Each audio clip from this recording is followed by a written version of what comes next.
Hello, humans, and welcome to Audioface, the reverent podcast about the music news and music culture and mugshots that mostly matter. I'm Dan. I am Sean. This is episode 279 of this Blimp fandom podcast, and we have a number of singles related to our Lyrics and Lego series from artists that have been featured in the Lyrics and Lego series because they've been added this summer. We're going to be talking about that Richmond, North of Richmond song that's been lighting up the streaming charts and the music charts and all the people who count those things. And whether the artist is a raging right-winger or a far left-winger or something in between. More on that later. We'll be talking on that. Then we have a whole collection of mugshots. We talked about this. Sean and I talked about this before the episode. Also, apologize last week for the episode. We were literally about to record, and then because we were affected slightly by the hurricane of 2023 in Southern California, our internet went down, or Sean's internet went down, so literally could not record, so our bad. But yeah, we have a number of other good stories, including that's what I was saying. Sean and I decided that we're definitely going to do mugshot brackets this year, just like we had to do noted little bitch brackets a couple years back. This year we're gonna have to get another poster board, gonna have to get more ink, and we're gonna have to fill that out together live at some point this year because there's a lot of mugshots. There's a lot. I might have to print all of them out and put them on the board. March Madness, baby. Oh, God. And then, of course, we have my favorite story at the end of the show, which is the Killer's crash course on Baltic relations. So this should be really good. We have a very substantive podcast here. Just straight up Miss Sarajevo themselves, so. No other music podcast is this wide and varied. I want to thank all the Audioface team, Sean, Austin, Peter, Kyle, everyone who's following audioface.show for all the links. And now let's get into the singles. We have 4 this week, hot new singles and Dineha. One is Soapy Water by Chase Petra, who we had in the Lyrics and Legos episode. It's going to be a little bit of a theme. A lot of folks have been in the Lyrics and Legos episode that we did. But yeah, Chase Petra's Soapy Water. It's their newest single. I liked it. Yeah. As I swallow weird, that sounds weird. Blanket pause for the weekend is still in effect. Still in effect? All right, sick, cool, good.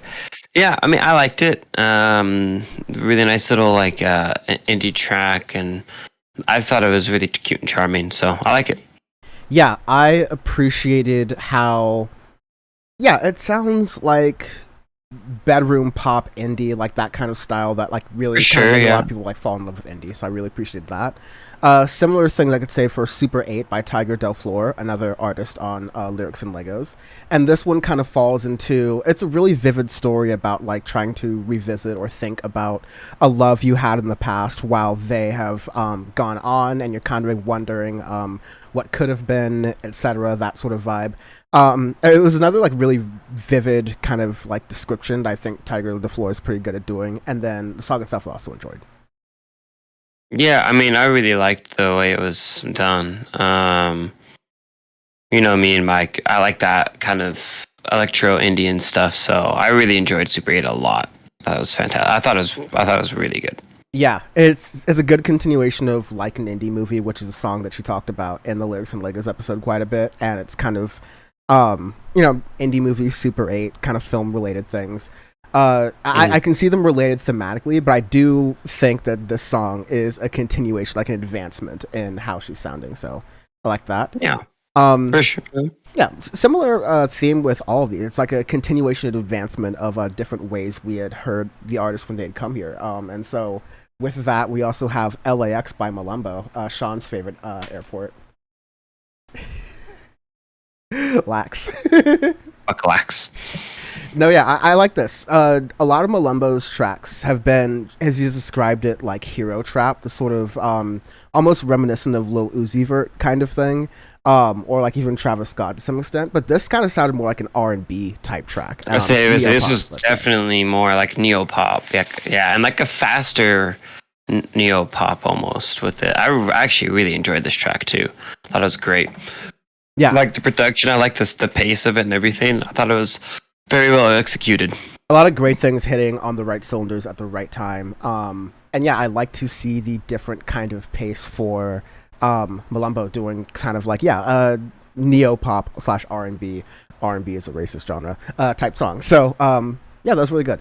And then lastly, No Loon. Of course, all the artists we mentioned, No Loon, Malumbo, Tiger Del Flor, Chase Petra, have been on Lyrics and Legos. Have I not said that enough already? You can check that out on the Audioface YouTube channel. We have a whole playlist for that.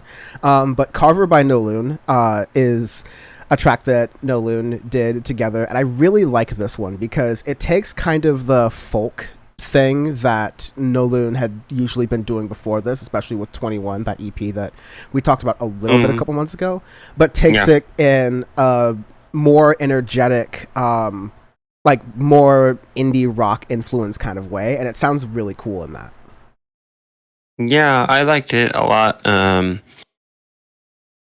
Just I like how it gets kind of like shoegazing stuff in the middle of the track and whatnot, and just the blends between that and kind of modernish indie sound. Yeah, I enjoyed it. Yeah, I know Daniel, who's one of the other people along with Nolan, who makes up Nolan together as the project, has been working in a band called Wilt that's gotten a lot of local like LA indie kind of attention lately, and I think he's taking some of the elements from being the drummer in that group into this and kind of bringing that energy, bringing that sort of different pace, along with Nolan sort of like naturally evolving as an artist in her own right. So really enjoyed hearing them both and kind of having a little peek into these artists, especially as they built Lego sets with us.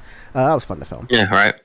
Anyways, let's get into one of the bigger news. I mean, not really, but like music-related news stories. I enjoy when the music world, like the news world, kind of gets a little bit musical because then we can talk about it and have good opinions about it. So, there's this song that's gotten a lot of attention called "Richmond, North of Richmond" by Oliver Anthony. It's now a #1 hit single, which means you're streaming, at least for this week or a couple of weeks at the time of recording this, more than Drake, major artist, chart topper, more than Morgan Wallen, who is another country music star, who's I'm not even gonna really compare them and any more than that, just to cover my bases here, more than Taylor Swift, who is running one of the biggest tours, grossing tours, well-reviewed tours in like modern music history right now. So it's kind of a lot to say for a really simple acoustic song. Doesn't have a lot of flair floors to it. It's just, and sort of the simplicity is a lot of its attention, or like what's getting people to like it. It is just a man singing about like a sort of working class, working long hours, not getting paid enough. A number of different like grievances in there. Things that I think are fairly populist that are less political, but definitely have to do with the working class and people who are working sometimes paycheck to paycheck to make ends meet, saving what little they can for some amount of future. And there's a lot that's been that's most of us. There's a lot that has been related in that to conservatism, because there's one line in there about how fat people shouldn't be on welfare, which is a interesting choice for Oliver Anthony and a man of his stature, I'm just saying. But like there are a number of reasons why hello traffic. There are a number of reasons why people on the left like politically saw that and they're like, oh, this person is not really a true leftist or whatever, because they are beating up on people or crapping on people who are using welfare. And then that caused people on the right, like conservative media figures, the usual ghouls, to pump this up, getting it more attention, trying to make it like okay, here's this counterculture, culture war type thing. Turns out Oliver Anthony likes neither of those opinions. He has said in separate occasions that the song, sure, could have to do with Democrats or Joe Biden or people in power right now. But during the Republican debate that was on our sister show Power Report that we live streamed, during this debate, his song was played. It was like the opening song / question for this Republican presidential debate. And candidates on the stage were asked to talk about like what did they think about that song.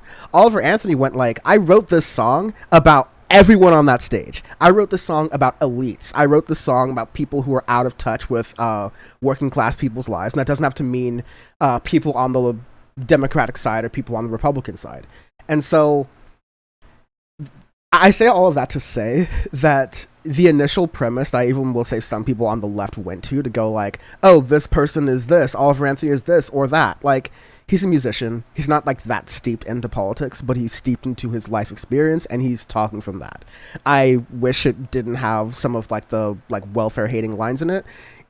This is also a music podcast, and like what we've said on here for like however many years we've been doing this is that like it's cool when musicians have political messages. Some of them are like more on top of it and better than others, but ultimately it's kind of like the Barbie movie. If you're going to this like medium for profound and perfect and correct political opinions and those who are speaking about them, like, I'm sorry, I don't know what to do with you. Like, it's music. These are musicians. These aren't professional politicians. These aren't professional streamers or speakers or whatever. And even then, there's room for learning moments and stuff and growth like that. So is he a industry plant? I think he's been a little bit artificially boosted, sure. The song's not necessarily all of that great, but I appreciate that it's like resonating to some people who could be like gettable to my like side of politics. But also like I challenge myself and others to like not see this as a left versus right political song. Like, this is just a musician. Not all musicians have like very well thought out political opinions, and we don't need them all to either.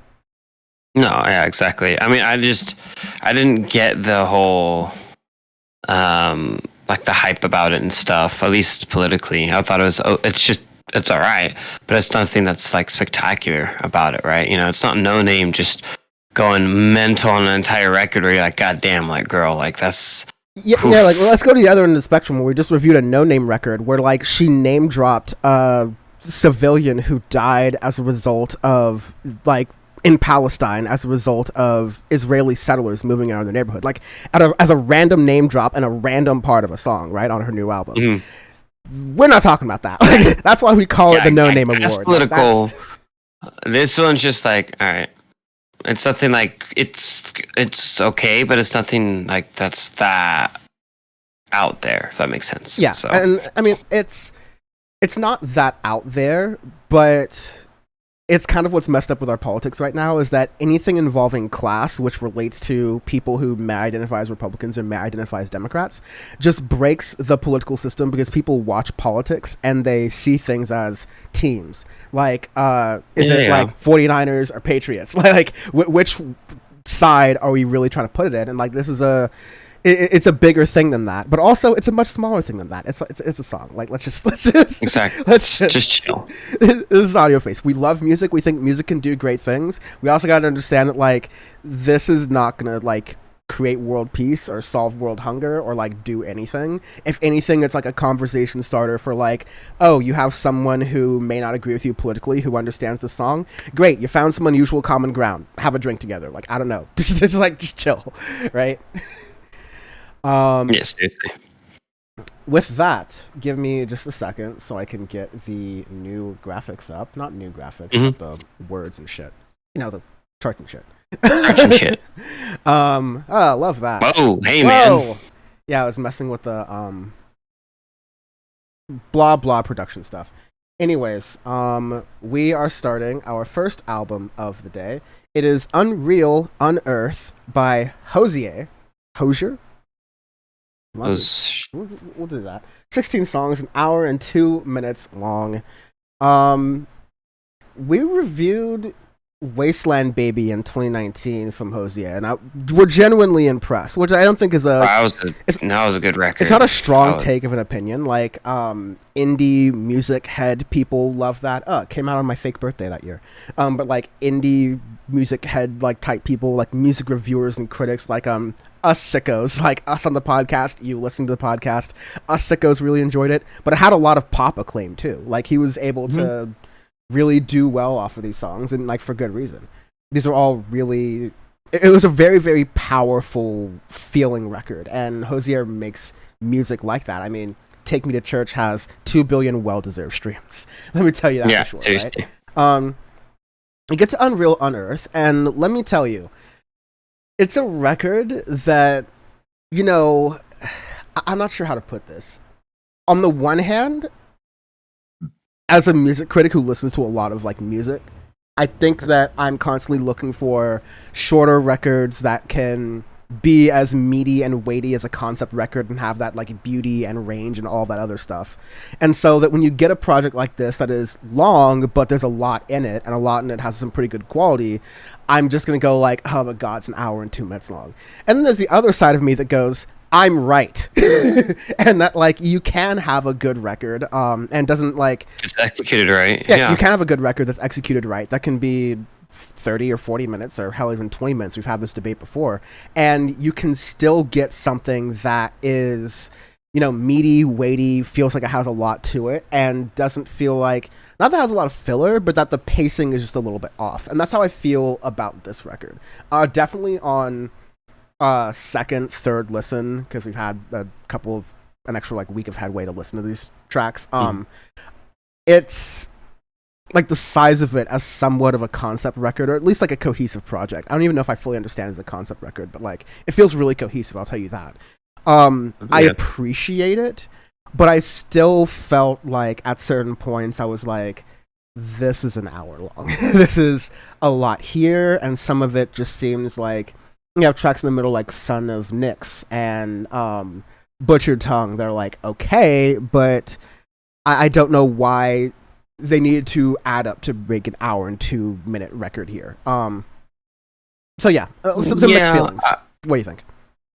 You kind of same with me. It's actually just funny that you talk about Son of Nyx, because I think that's like a little interesting little ambient track, but I don't even think it needs to be there, because kind of similar feelings with this, where I really enjoyed the record actually quite a bit. I think, you know, it's just kind of a evolution of his sound, not a revolution of his sound, you know, just tidying it up a little bit even from his last record, which we both thoroughly enjoyed. And there's some different sounds and stuff in here that I thought were actually pretty good, like Francesca, Eat Your On. I really like Eat Your On a lot.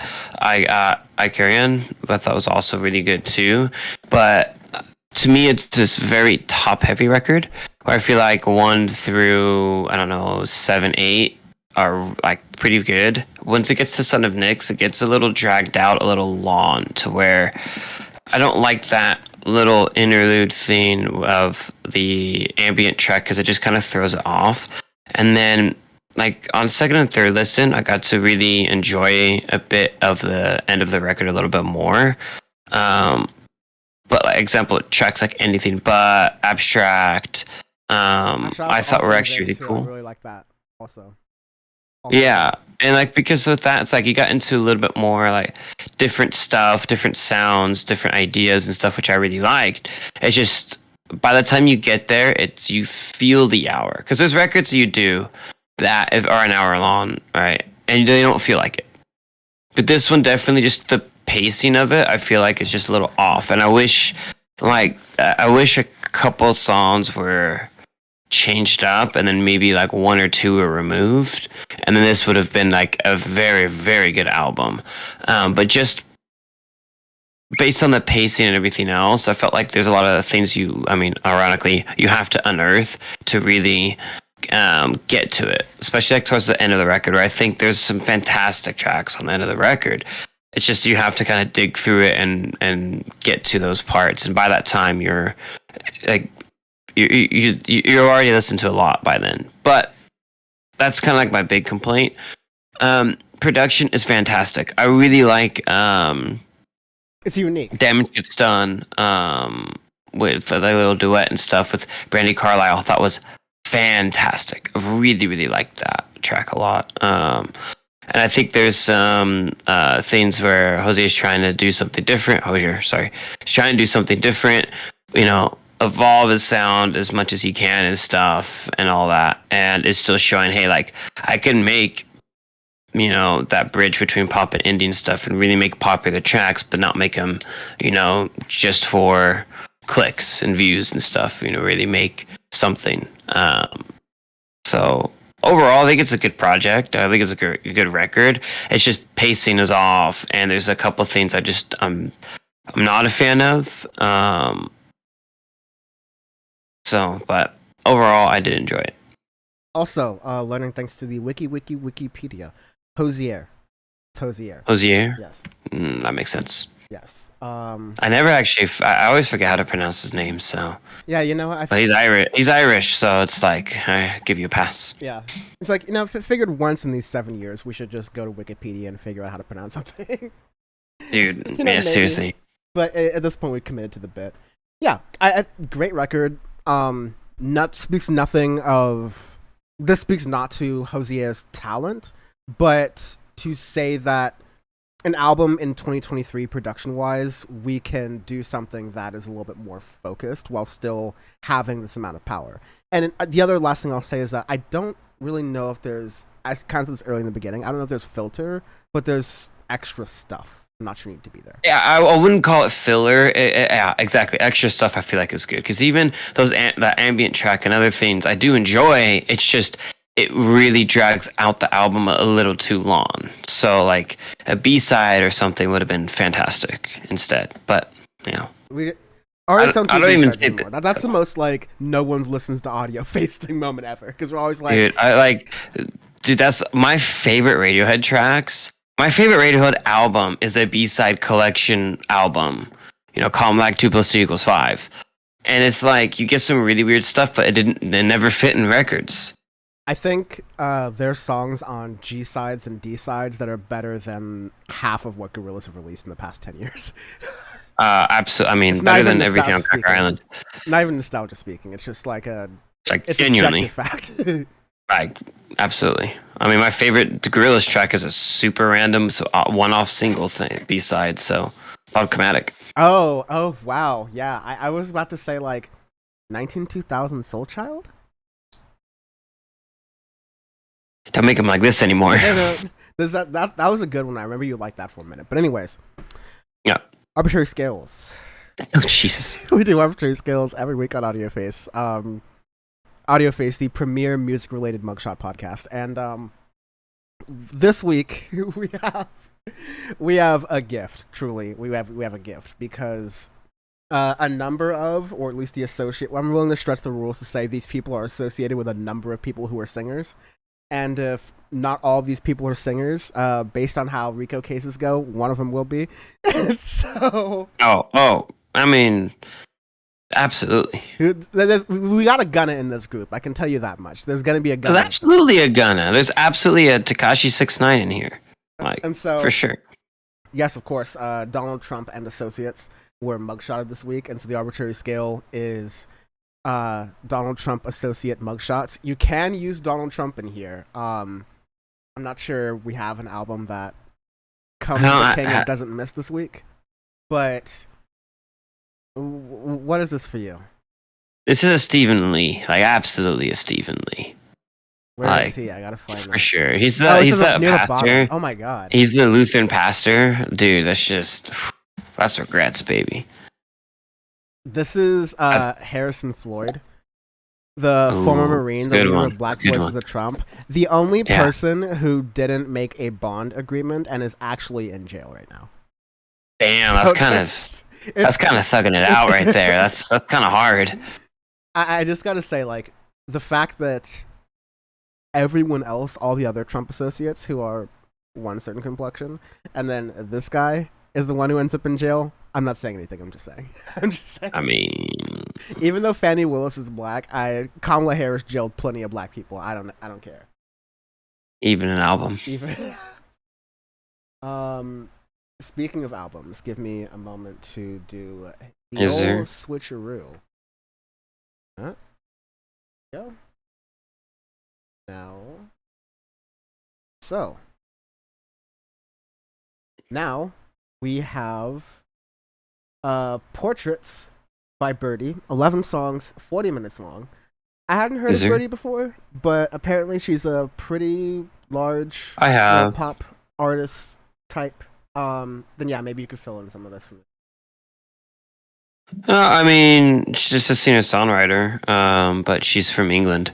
It's she was pretty popular in Europe, and I think the JO Island, Australia, I think is where kind of like she blew up a bit too. Which one? So I've heard a couple things here or there randomly over the times. I think from her self-titled record, from what I remember. So that's also Birdy. I was like, I haven't heard her in a long time. It's been years. So, yeah, no. It's been years. I had not, or at least like consciously not paid attention. It could be one of those situations where like I've heard a Birdy song, I just can't like put a face to name type thing. Happens all the time, especially in music. But yeah, I came into Portraits with a pretty open mind, and when this album is going, it's going great, right? Like there are some really, really good tracks on here where the vocals, singing, songwriting, the production are just firing on all cylinders. Somehow though, at 40 minutes long, it still feels like a little bit long of a record. For me at least. What do you think? I don't think it feels long. I don't think it overstays its welcome per se. Just because I think the tempo and stuff is good. But I think kind of like Hozier's record, some of the placements of the songs made it feel longer than it should have. I feel like example, the fourth track, Your Arms, which I actually really like. I feel like it slows the record down in a place that it shouldn't necessarily be slowed down after. You have like the Raincatcher's Ruin's Eye. Like it slows it down right there at Your Arms. I would have rather actually had that towards the bottom of the record. And I think like that would have been better. So, but I think like the production of this is fantastic. I really, really like that. Just that beautiful, 80s synth pop sound, into indie pop, modern indie pop sound is something that, I'm always a sucker for, but it doesn't sound like necessarily like a copy of a bunch of other artists and stuff who have been doing it. It's definitely more of like, again, that bridge between indie and pop, but now within that synth sound. So you got like the bridge with Hozier in kind of like the more folky-ish sound, and then with Birdy you get it with more of the synth pop sound of it. Just as my name. Just as Dan goes out. Yeah, but it's okay. I will just deal with this running nose until I have my next thought, or until you have your next thought. But yeah, I think just like it's a good bridge between like indie and synth pop, I think it's also a good bridge within time periods, because it sounds like a fairly good, like you said, 80s synth pop kind of record when that was just kind of coming onto the scene and people were figuring out how to apply the synths from disco into pop music. It was like one of Michael Jackson's great things. I also, like you said, it's something that a lot of artists do, and a lot of artists have done lately, and a lot of artists have done in this century over the past 23 years and so it's unique to be able to say that you're still making something that sounds not too derivative, even like right now, because there's a lot of stuff that this sounds like, and yeah, it still sounds unique. I think, yeah, Raincatchers, which was one of the lead singles for the album, is phenomenal. I think it's just really upbeat and fun and just like good sounding overall. Down to, yeah, I like Your Arms. Heartbreaker as well, I enjoyed. I think I found this to be a top heavy record, and that could also be helped with some of the, placements and moving things around. I think the Ruins tracks, like 1 and 2, are good. I think Ruins 2 is really good. I love that track. Yeah, Ruins 2 is really good, to the point where I was like, what is the point to placement for even like Ruins 1? Like, it feels like a concept album or a point or a project where, because of that song placement, it just doesn't like stick out right to me. And maybe I just need more listens, but I think that could have also benefited from like song placement, or like, yeah, song placement difference as well. Maybe Ruins 1 like at the very beginning. Ruins 2 is fine-ish where it is. Maybe I'd move it even a little bit lower, just to give the bottom of the album a little more pop. And pop is in like, a little bit more like pizzazz, like a crescendo, not the genre. Even that one. Yeah, I mean, again, I feel like the placement on a couple of these tracks would have, or like if you had placed some of these differently, it would have made the album a little bit more enjoyable in that way, but I still like a lot of this. I think the Ruins tracks 1 and 2 are fantastic. Heartbreaker is great. I like the last track, Tears Don't Fall. And overall, I freaking love the production of it. I really like the synth sounds on here. The vocals are fantastic. But yeah, I enjoyed it overall. Definitely, there's still some things like I just wish were done a little differently, but we get to be nitpicky on here, so Yeah, and I can see that. Overall, very solid record, and definitely one I'm going to be listening to. It's weird. Have you been coming? I mean, also our lives are very busy right now, but I feel like this is a year where there haven't been as many things from this year that I've gone back to. Like, it's a lot of stuff that's either really under the radar that we haven't reviewed, or stuff I liked from previous years. There's been one album I've listened to like a ridiculous amount of times, which is M83's Fantasy. Interesting. I have listened to that like I liked it at the beginning, and now like more and more listens, I'm just like, man, like that's a masterpiece of a record. Like, it's good. It's really good. I wish I had something artful and masterpiecey to say I've been listening to. It's really just been a lot of Key Glock. I think it just... Key Glock goes hard. I mean, it's just, yeah. And a lot of stuff from last year. I mean, I've been bumping Jesse Lanza's record this year, too. And there's been, like, things here or there. But I feel like there has... And, actually... not the album necessarily, but a couple tracks from Utopia from Travis Scott. Like Modern Jam, dude, that's just been on fucking repeat. Look at this. From Modern Jam.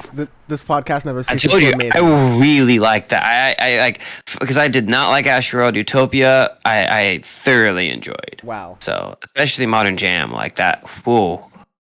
Yeah. That's just my... I'm also working with Tammy to clean up the playlist a little bit. And so this is causing me to go back to through the rundowns again and get some of that music in there, because yeah, the playlist is pretty large right now. And yeah.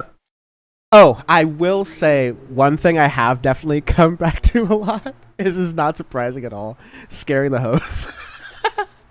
Scaring the Hose, baby, yes. Tammy is like, I know how to do with most of these songs, except every time I hear a song from Scaring the Hose, it's a curveball. I'm like, I don't know what to do with this. Just let it. It's lean beef patty. Yeah. Just start with that and go from there. Just go crazy. I honestly think that should be the beginning of the playlist in general. It's absolutely. Yeah. It's just I brought it up to somebody the other day. I was like, Scaring the Hose. Like, oh, is it like this? Probably goes hard, right? And I was like, oh yes, it does. That meme from Malcolm in the Middle. It's like, son, once you go here, there's no route going back. So once you go here, there's no going back. Absolutely. That's when Malcolm's dad became Walter White. It really is. Anyways, I remember somebody was asking me, he's like, oh, what genre is it? I'm like, yes. Pretty much. Yeah, it's kind of hard to point to.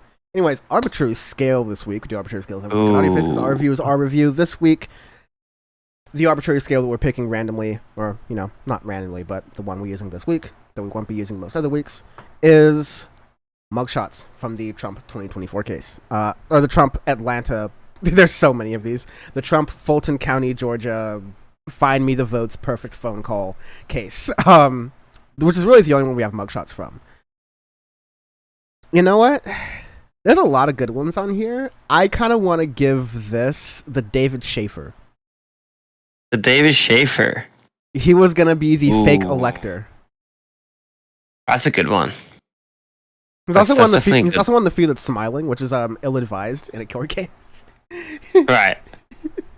But God, Jeffrey Clark, what a time to be alive. Anyways, what would it be for you?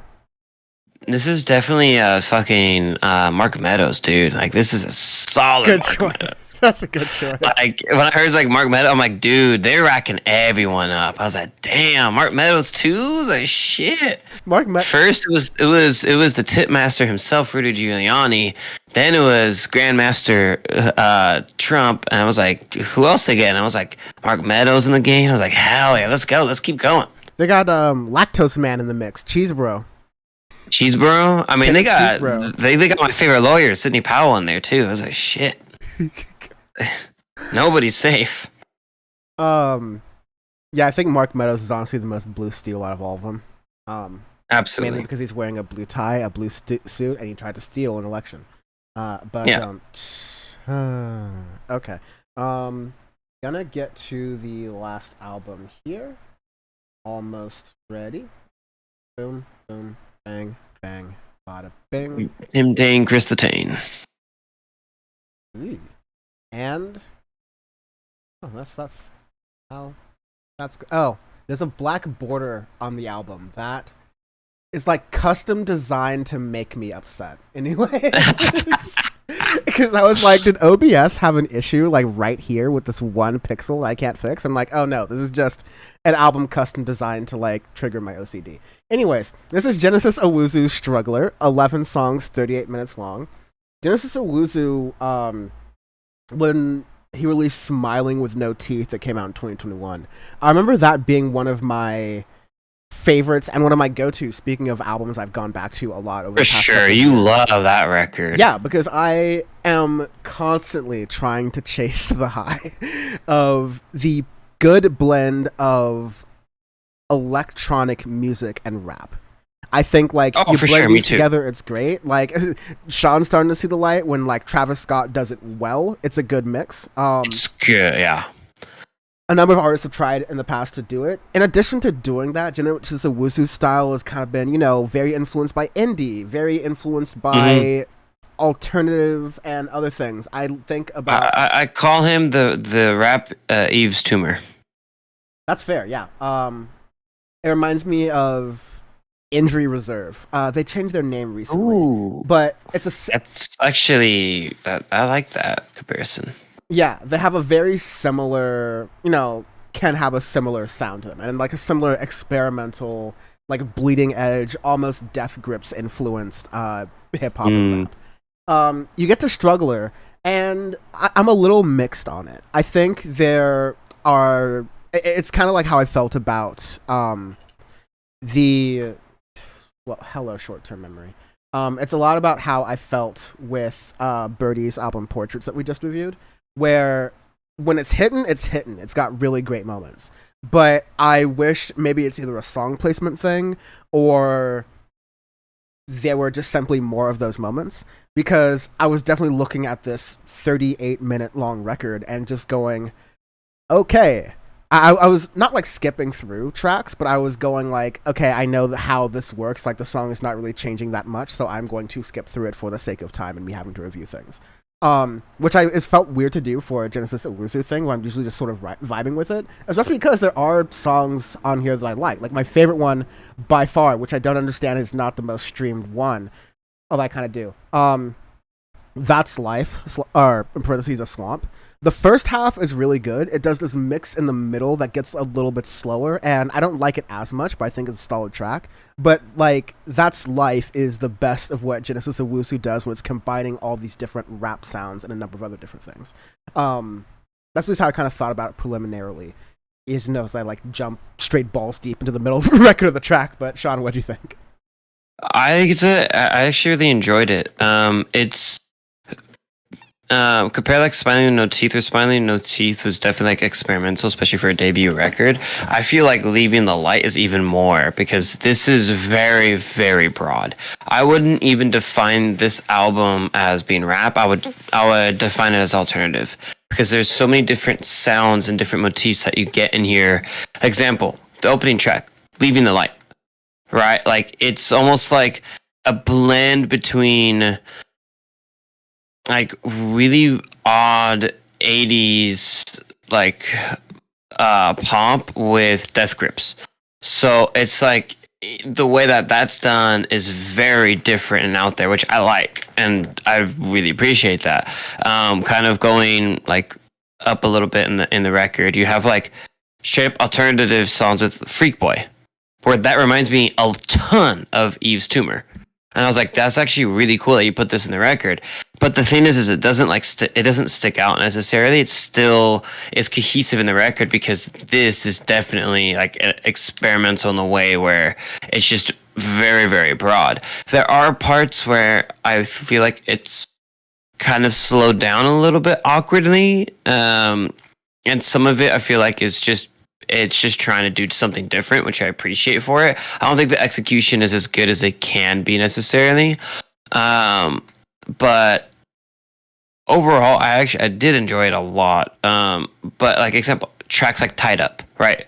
Like that's just straight up like almost a pop song in a way with the way that's done. So it's like, whoa, it's very out there in that regard for how many different influences and genres that are all mixed up in this record. But it's not like one sticks out more than the other of like, oh, okay, like throw this one out. It doesn't fit in the record. I feel like it's pretty cohesive, but it's definitely out there. Yeah. There's a lot going on, which makes it more cohesive or less cohesive. Like the Roach, like I don't know how to describe it, but it feels very trap influenced while being like one of the least trappy songs we reviewed this year, right? Like it's really almost sounds punk influenced, honestly. Yeah, like it's very interesting in that, and it has that sort of like punk thing that Injury Reserve kind of has. Like that's why I think I'm like trying to making these connections. Like it's definitely steeped in rap, but it's something that you could mosh to almost, right? Yeah, and that's why I say it's like alternative. Like that's what that is the definition of this, and I love that. Balthazar, because exactly, Balthazar, and then even the track right after that, Stay Blessed. Like I really like that. Again, it's that Yves Tumor's style, but more rap influenced than indie influenced in that regard. There is still some things that like I'm not a big fan of. What song is it? Is it maybe like See You There? Yeah, See You There. That's what I'm thinking, where like that one might be the only one where I'm like, it just slows it down really awkwardly after you have three kind of crazy-ish songs with Leaving the Light, The Roach, The Old Man. See You There just feels really awkward within the placement. I don't even necessarily want to cut it from the record. I think it's actually a good song and it has its placement, or it has its place.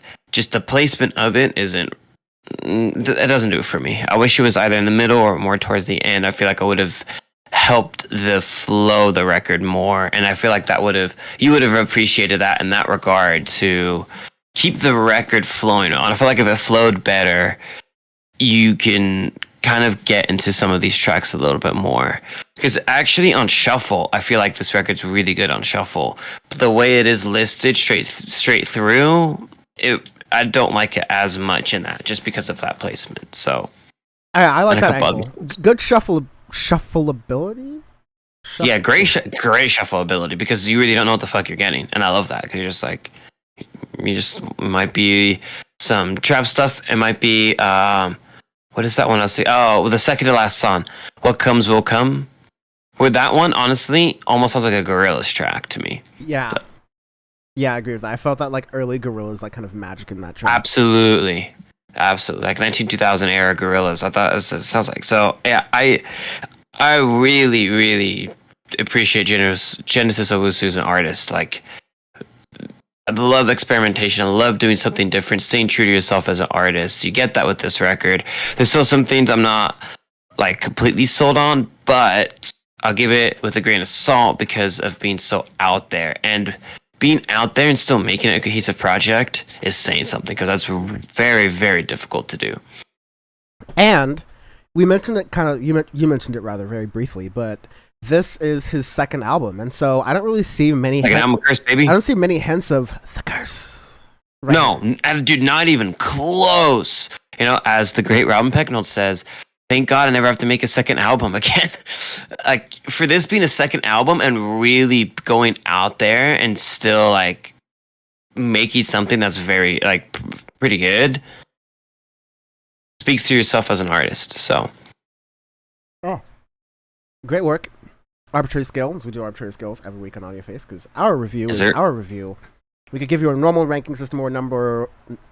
Those are words, not in the right order, just like some albums sometimes. But just like some podcasts or shows or outlets give you a number ranking system or a letter grade ranking system, we're going to give you something that makes completely no sense to any of that, which is why it's mugshots this week from the Georgia Fulton County Donald Trump case. This one is going to be my Kenneth Cheesebro. Ooh, that's a good one. I like it. I like it. The lactose intolerant master himself. This is definitely Sidney Powell. Like, absolutely, 100%. Do not pass go. Do not collect $200. I can see that. Sydney. We get this arbitrary scale for like a month, Wait, actually, by the way. sorry. I need to change my answer. This is my Trevion Cuddy. Trevion Cuddy? Yeah. I thought about giving it a Trevion Cuddy, but I might save Trevion Cuddy for another day randomly. Just like randomly bring this arbitrary scale back within an arbitrary scale. Much like Blimps, this one's got mileage. This I told you, we can literally do this one for a month and straight. We can nominate Trevion Cuddy because she was Kanye West's publicist, and so that's very clean within the mugshot rules. Oh no, she absolutely is getting nominated for the Mugshot Award because she's literally like worked with the musicians and stuff, so is in the music industry. So Yeah, put her in March Madness, put her in the bracket. I am the biggest loser this year. I love it. There's no way I'm beating Trevion Cuddy. I hope I'm like against her in the first round. Oh no, you don't know how this works, Dan. You don't know how this works. You are gonna come out in the final round beaten and bloody. It's gonna be UV Trump, and that's gonna be impossible. No, that's what's gonna happen. No, oh god. You're gonna beat Rudy Giuliani in the semifinals, and Trump's gonna beat Trevion Cuddy in the semifinals, and it's gonna be UV Trump. It's gonna happen. Rip. It's March Madness, baby. Rip. It's just like the political job never ends. Okay, there's I can get this ready really quick. Yeah. We now turn to the news. And in Xbox related disputes, we have rapper the Xbox killer.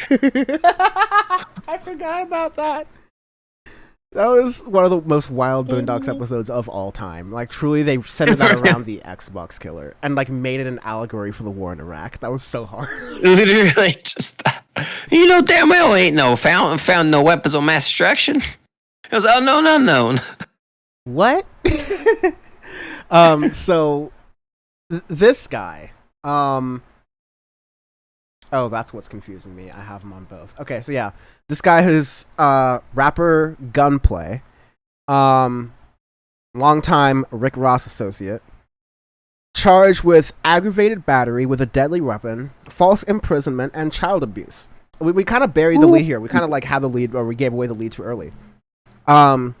His wife, Von Shea Taylor Morales, no relation to Spider-Man, claims that he pointed an AK-47 at her while she was carrying their 6-month daughter. Von Shea told officers that she and Gunplay went out to dinner and that when they came home, he was, quote, highly intoxicated and playing a game on his Xbox extremely loudly. Folks, he was having a heated gamer moment. It happens, man. I mean, you just get like what 6 bad rounds of Valorant in a row, and you're just like fucking over everything. It happens. Listen, sometimes maybe Gunplay just ain't shit when it comes to 2K. Like that just might be the move here. Anyways, yeah. She told officers that when she asked him to keep the noise down, Gunplay became violent and began throwing glass liquor bottles and cups in her direction. Now, this is obviously a very serious case. Domestic abuse is no laughing matter. But I want to know, what was Gunplay's ping during this interaction? Oh, definitely like 10.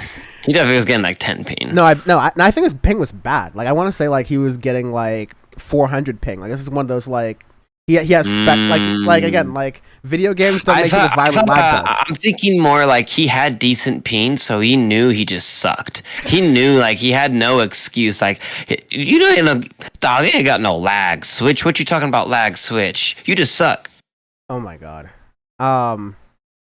Yeah, I don't want to get into some 800 ping. I don't want to get into some of the details here because it is kind of graphic, and I feel kind of bad kind of being in jest with it already. But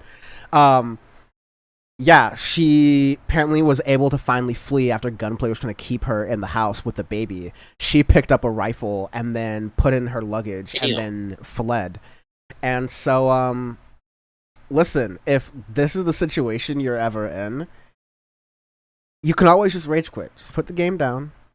Like, nothing's going to happen to your score. Maybe someone on your team gets screwed out of that. And, come back tomorrow. Just maybe just watch a movie afterwards. Maybe you don't play video games when you're coming home afterwards. Like, maybe just take it easy. You have a kid already. Like, maybe hug your daughter. Chill. Carry your daughter around. Sing her a bedtime story. There's easier things to do. Seriously. Lastly, because we always like to end Audioface, the show that has nothing to do with politics ever, on a fun note. The Killers, noted rock band The Killers, were playing a show in Georgia, not that one, but Toomey, Georgia, which is in Eastern Europe, former state of the USSR. There's some political background to that I'm not going to get into heavily in this podcast. Let's just say Georgia and Russia don't love each other for historical reasons.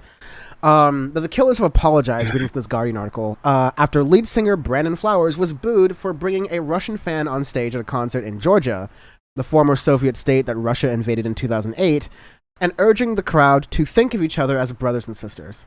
It's really like bringing a Russian on at a concert in Kiev, Ukraine, being like, hey, kumbaya. Dude, it's like being in fucking Croatia and bringing a Serb on stage. Like, hey, dude, it's all chill. It's all good. Too soon. Let's... Sooner. We don't know the etiquette of this land, which is a great way for like white rock bands to start off anything they're about to say on stage. Wow, the etiquette of this land, like actually go home and rethink your life. Like actually go step on some Legos. Like Brandon Flowers, like man, just go back to Vegas. I don't know how you people do it. What do you mean, you people? You said that's there, you people. But this guy's a Russian. And the crowd responds with a mixture of cheers and boos. Flower says, you okay with a Russian coming up here? Then going on to say, hey man. You can't recognize if someone's your brother. He's not your brother. We're all separate on the borders of our countries. Am I not your brother, being from America? No. In the words of John Witherspoon as Granddad in the Boondocks, no! Is it just because you drone and kill everybody and steal their land and take all their resources and drop nukes? Yes! It's like, we're all separate on the borders of our countries? Yeah. I mean, like, yeah, we don't want to think that, but, like, geopolitics is a bitch, especially Cold War geopolitics. What award can I nominate Brandon Flowers for this? Like, there's several. There's this like the stupidity award, like the soft A. Like, this is a solid soft A. Being a, because this isn't. Yeah, it's a little bit bigoted, but it's really ignorance. It's just so stupid. It's like unrefined ignorance. It's extremely ignorant. Yeah, like extremely ignorant. I don't want it to turn ugly, and I see you as my brothers and sisters. Dude, get this guy to NATO right now. We could just, like... Christians don't even see you as a brother because you're no Mormon, my guy. Like, it don't work like that. Just telling him how it is. Many people reportedly left the stadium in protest, though, according to other people who were at the show, they did finish playing their show. Russia continues to occupy 20% of Georgian territory after its invasion in 2008. Yeah, and they still haven't given that land back. You know, they should play all the things that I've done on their playlist. The Killers. Ironically, it's my favorite Killer song, but yeah. The Killers should have done a land acknowledgement instead. We were standing on stolen Georgian land. See, now that would have gone hard. Yeah, that would have been the other way around when we do like the local. It would have been the local war. He's like, hey, we are standing in solidarity with y'all on this stolen Georgian land. I'm back. All right, peace be unto you, brother. Anyone ask Tom York his thoughts on playing on Israel lately? That's one of those I'm just not gonna step on. I'm just gonna let Tommy Boy do his thing. I'm just gonna. In the words of Tom York, some fucking people. Sean goes to me and goes, "Shut up, Damon Albarn's making 3 more songs as we speak." Shut up, Damon's still banned for making me. Damon made a new Blur project. All right, I still got 10 years. I'm still trying to get it out of my system. Good people of Georgia, it was never our intention to offend anyone, the group wrote in a statement. We have a long-standing. They made a statement. We have a long-standing tradition of inviting people to play drums, and it seemed from the stage that the initial response from the crowd indicated that they were okay with tonight's audience participation member. Just Soft A. We've seen this a little bit too. Like there was Matty Healy during his stage kiss that he's done like almost every single show on tour, and a lot of times it's been like a same-sex kiss. But this time it was in a country that just like wasn't about that, and so that's how But you know what? the gang gets banned from Malaysia. It literally gets banned from Malaysia. You know what Matty does? He just quadruple downs and just makes fun of the entire country at the government at that point. Be like, really? Yeah, it definitely it crosses the line of like business and music and politics like all converging together, and it's definitely a way you can make a stand. Just because we're in like Swifty Nation right now, I'm not gonna like let a recording of myself even almost sounding like I'm defending Matty Healy exist on Al Gore's internet in the year 2023. But like that being said, that's one way to make a stance. Go ahead. I mean, I will, but you know, I did go to Taylor Swift Eras concert, so I get a pass. Swifties can't say shit. It's like I saw Beyonce, so I can say the N-word now. Which is not at all what Sean is saying, but I just love the idea. If someone says that, Legos, step. If someone says that, then we're going to do brackets for that award too. Oh, absolutely. The Forbidden Four. That has been Audioface. Thank you very much for listening and watching and consuming on the various platforms you're consuming on. Because of Sean's wily takes, you cannot find him anywhere on social media, which is probably for the better. But you can find the entire show at audioface.show. That is at audioface.show. Make sure you're checking out Power Report at youtube.com/Dan from the internet or twitch.tv/Dan from the web. We have panels on. We're bringing on more guests. The folks who you saw on the live debate episode, some of those folks will be returning as regular guests, and we'll have some other special guests for the second debate. Should be very, very fun. So check us out on all those things. Again, audioface.show. Thank you to the Audioface team. Thank you to all the folks on Lyrics and Legos who had great singles for us over the summer. Thank you to the artists for making the music. Thank you to our internet service provider, who apparently we don't thank enough. And cheers. We will listen. Papa needs its fiber. That's really all it's about. And we will talk to you all next time. Cheers. Bye-bye.